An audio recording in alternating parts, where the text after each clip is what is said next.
What's up guys, welcome back to the channel. Hope you guys are doing well. So I haven't really made a video for the newer players in quite a while. One of my strangely popular videos is where I made a new account and started from scratch, and I played until I got to level 15 of the engineers. And I have gotten a lot of requests to continue that series, and I did, but I did it during a live stream so I could grind and give you guys that content, but nobody really watched it because it was a live stream. You guys have also been asking me for an updated cabin tier list, weapon tier list, and I still get a lot of views on my in-depth guide for beginners. The only thing that is different there is right now, if you want to earn a lot of badges, you gotta be in an active clan. That is something that changed after I made the video, so that information is not there. But basically, join the active clan, get a lot of badges without, well, you gotta participate, don't just AFK in the clan, and then you can earn quite a good number of badges. Now, if you're not in a clan, you can still earn badges, but I believe the maximum is 1,000. And when you're in a clan, it's 2,000 or 3,000. I think it's 2,000. Because originally, the devs planned to give solo players 2,000 badges and clan players 2,000 badges, but the solo players get a lot less now. Anyways, for today's video, I want to give you guys my top picks for the best epic weapons you can get if you're new or an old player returning. Now, these picks were based on my personal experience, and you guys know that my experience is way different from anybody else who's not a content creator that plays Crossout. And of course, my personal opinion. And also keep in mind, a weapon's performance in Crossout is very dependent on what type of build you use it on. Like, some weapons only work great if you have omnidirectional movement, and some weapons perform perfectly fine just by using wheels. So the first pick for me would be the Spectre 2 machine gun. This has been a very solid machine gun since the beginning of Crossout. It has always been powerful, it has always had low durability, it's always been super accurate, and it has always dealt a lot of damage. The biggest issue with the Spectre for me is you need to tap fire, and I kind of hate tap fire. It makes it a little bit boring to use, and it's low durability. If you have a build and you just stick them out like a sword thumb, they're gonna get shot off really quick. Unless you use cabins and modules that gives it more durability or resistance to damage. I've used them on this build in Uranium Wars, and it worked really well. They are exposed, but you do have a Nova cabin to protect yourself from incoming projectiles. Nothing really fancy on this build besides the Nova cabin and a bunch of hovers. Or you can use them on a build like this where they're kind of boxed in the middle and a little bit better protected. Now, don't get me wrong, a good shot will still strip them in one shot, but if you move around and really quick, these are not gonna get shot off super easy. This build is using a Catalina cabin, but you can use any other epic cabin like the favorite or something else. Nothing special on this build. We do have a couple of things. We have hovers again, 6 hovers this time instead of 4. And this build is just really good. A little bit higher in power score though, but it is a solid build for the Spectres. I've seen people use builds like this with a Spectre in the front, Spectre in the middle, and a Spectre up top, but for me personally, they don't really work out, but I've seen people do really well with them. The next weapon that I would recommend, but only in combination with another weapon, is the MG13 Equalizer in combination with an Aurora laser. This is the Aurora laser, requires 8 energy, and the MG13 only requires 6 energy. And if you use 2 or 3 of these with an Aurora, it can deal insane amount of damage. You can actually go toe to toe against a Spectre build and come out on top if you have the right build, of course, and you know how to use it. Now, the MG13 has pretty decent stats. Its damage output is actually pretty low, but with the recent buff, you can keep the perk active a lot easier for a lot longer. And that is the only time you should engage someone with this thing, is when the perk is active. If not, don't even push, don't even try. I mean, you can start tickling them, but when the perk is active, that's when you can strip off weapons super duper easy. This is one of the popular builds used with miniguns like the MG13, MG14. This is the MG14 with an Aurora. You can basically swap these out with some modifications to the build and run 3 MG13s with an Aurora. You don't need a Beholder cabin. A favorite cabin also works really well. Other popular builds are built like these with the machine guns exposed on top, and you gotta keep your speed up. That's what's important with these miniguns. Keep your speed up and you should be fine. And the reason why you should also keep your speed up is usually people run orange seals with their miniguns, and these become a lot more efficient at higher speed. 30% more efficiency at 80 kilometers per hour. So if you use everything right, MG13s with the Aurora is a pretty solid combo. The other epic machine guns I would not recommend. The Aeratron got buffed recently, but I haven't played it since the buff. It did seem very powerful, so I'm not gonna recommend it yet. The rest of the shotguns are pretty decent, nothing to write home about really. I recently did have great success with the Thunderbolt shotgun, using a build like this, but from experience, Thunderbolt shotguns don't always work out the way you want. I would not recommend autocannons for beginners, but these 3 here are pretty decent. This one is extremely powerful now, and it might get nerfed pretty soon. The next weapon I recommend has always been solid as well. and that is the Fatman Cannon. The Fatman Cannons have always been very solid in Crossout. It really depends on what type of build you use though. You can use it with a Deadman Cabin for a faster reload, a Hadron Cabin for a much faster reload, or the Harpy Cabin with a reload module for a decent reload and still slap pretty hard. They did change the perk recently. It used to say 0.5 seconds here, but now it speeds up the reload for the next shot by 15%. It has 80% penetration, and this is just a really, really good solid weapon. The other epic cannons... Wait, what is this?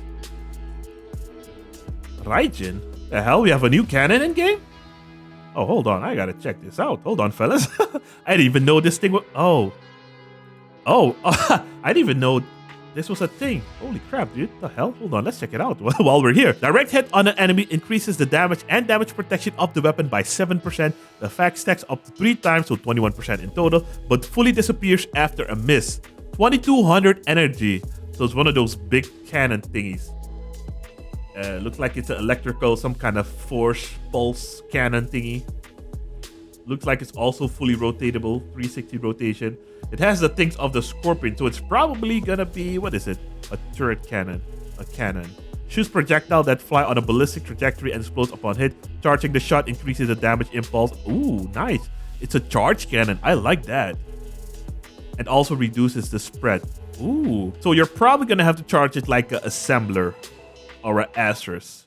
Yeah, I'm sorry guys, this was gonna be a weapon list, but damn, this is new and kind of surprised it's in the game. Actually, there's also supposed to be a new cabin. Let's check if we can find it here. Oh yeah, look at this. The new cabin is also here, the Beacon 11. What the hell? Oh, very, very strange shape. It's like a weird shape. Not sure what kind of car it is. What kind of car do you guys think it is? Lol, it looks like it got cut open and they just bent the other half to the bag, lol. It's funny. But let's check this one out. Armored vehicle with this cabin takes 25% more damage as you deal damage with any weapon. Damage protection increases by 10% until the player's armored car is destroyed. Stacks up to 10 times, but not more than once every 4.5 seconds. The higher the rarity of the weapon, the more damage you need to deal to accumulate the bonus. The bonus accumulation rate is reduced for Leviathans. Lol, is this a Windows error? Oh no, not again. Lol, that is so funny. The Windows crashed recently. That happened. Get a blue screen of that. That is hilarious. I think.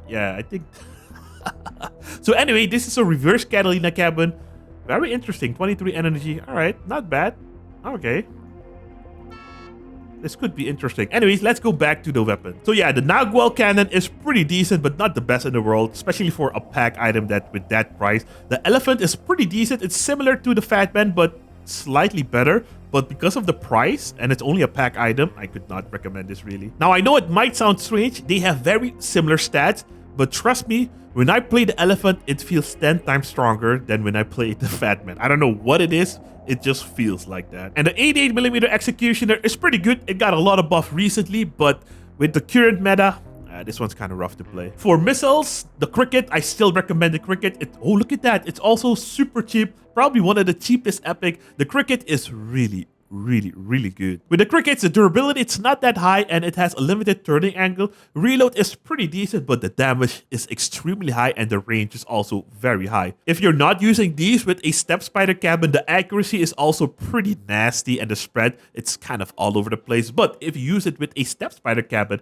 these become extremely powerful, especially since the Step Spider cabin no longer reduces damage of rocket launchers. So the Step Spider cabin is the way to go if you plan to use Crickets. The other rocket launchers are pretty mediocre. Now for the grenade launcher, they recently changed the Yongwang. After the energy changes, the Yongwang kind of became garbage and the Thresher took the throne. The Thresher is extremely good. So that is the next weapon I would recommend if you want something a little bit more spicy. The Threshers hit hard. They have a lot of impulse. They shoot fast.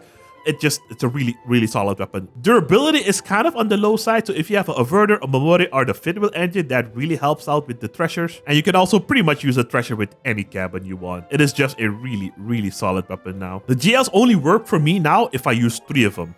That's when they really slap, but other than that, they kind of suck now. As for energy weapons, all of these are pretty decent, especially the Aurora in combination with the miniguns. But there's only 2 of these I would recommend getting. The first one is the Quazar. Now the Quazar is basically a cannon and it shoots with 100% accuracy, but the projectile is very, very slow. You're gonna have to get used to these, but once you get used to them, they slap, they hit really, really hard. These are a bit heavy, but the durability is pretty good. Damage is pretty good. Explosive damage also pretty solid. They also buffed its turret rotation speed in the last update, so that's also pretty good now. It's just the fire rate is a bit slow, so you gotta use it with a reload module or something that buffs the reload a bit. But overall, a very solid weapon. And the next one is the Gravar. The Gravar did get nerfed slightly in the last update, and these are a little bit tricky to use, but they are extremely powerful. Out of all the epic weapons in the game, these have the highest DPS output if you use it with the right combination of modules, of course. Now with these, accuracy is pretty bad, time to overheat is really quick. Damage initially is pretty good, but the real damage comes when you heat the target with the special perk that it has. And fire rate is also extremely quick. So the Gravar is also a weapon I would recommend getting, but maybe not as a new player because you need a lot of modules to use it at its maximum potential. Something like a Omamore or a Finwheel engine will really help it out, but those are kind of expensive. You're gonna need a bunch of radiators, you're gonna need a bunch of coolers, and a pretty fast cabin and a bunch of good movement parts. Maybe a chameleon as well, or an Aegis shield. So the Gravar do require a lot of modules to work great, but if you manage to get everything together on a solid build, you won't be disappointed. So over here, I have my triple Gravar build. We got the Catalina perk maxed out, and we got the perk of the Gravar also ready. I want to show you guys how much, wow, look at that, how much damage you can do with this thing. It's absolutely nuts. Look at that. We might max it out at 99. Yeah, almost.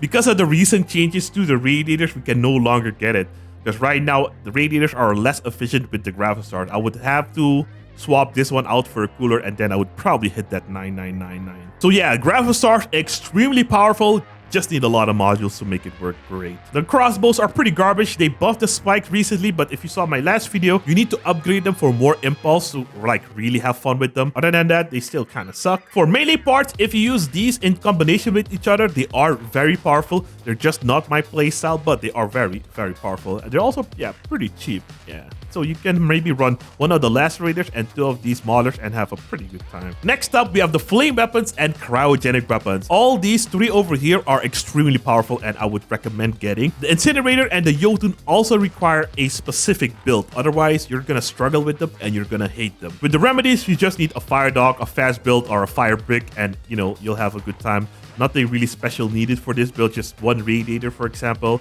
and maybe a chameleon, and you should be fine. Damage is pretty good, fire rate is good. Effective range is also pretty good. If you use a blight cabin, it becomes even better, and time to overheat is pretty long.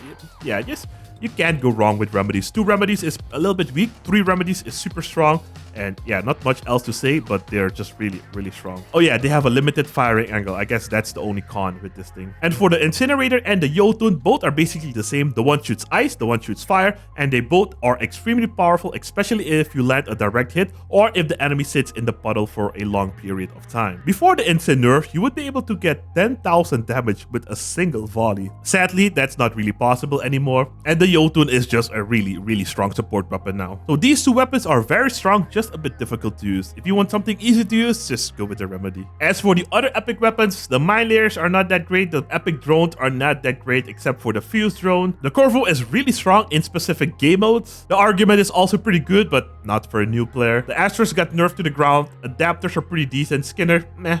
And this is the Enlightenment, probably one of the most powerful epic weapons. Just kidding, this is garbage. So yeah guys, those were my top picks for the epic weapons you should go for. The Spectre, the MG13 Orbiter with Aurora, the Fatman Cannon, the Crickets, the Treasures, the Gravar, Quazar Cannon, and the Remedy are these 2 weapons. If you like melee, you can also go for the Mauler and the Lacerator. So I hope you guys enjoyed this video and found this informative. I think this format is a little bit better than the whole tier list stuff. I mean, it gets the clicks, but I kind of don't like that format. It's way too long. Anyways, I hope you guys enjoyed. And if you did, I hope I earned a like and a subscription to the channel. If you guys want to see more, you can click on one of these 2 videos over here. I'll see you there in a minute. Thanks for watching. Have a great day. Peace.